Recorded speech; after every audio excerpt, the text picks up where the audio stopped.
Tos leres pisannya upami tiis-tiis kieu Udin petot, aduh udara dingin pengen makan hot celetot. Ini ada ya resep nasi goreng satset tuh, gampang bikinnya, ada berapa rempah sedikit saja, pakai nasi yang udah diinepin semalam ya, jadi bukan nasi basi tapi nasi yang udah diinepin semalam. Panaskan minyak goreng buat goreng telur ya, gorengnya telurnya 2 ya, kalau 1 kurang maknyos, jadi 2 biar seimbang. Masukin campurin sama bumbu yang udah di blender tadi, dibikin sampai kering ya. Nanti udah gitu baru masuk nasi udah kering. Campurin dulu suwir ayam yang udah mateng, kocek-kocek teh, terus diaduk-aduk ya, jangan lupa harus rata ngaduknya sampai kulet.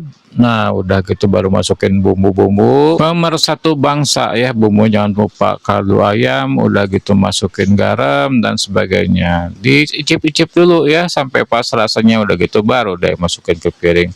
Siap dimakan anget-anget, pakai lauk apa boleh bebas ya. Sampai ketemu lagi guys, nuhun.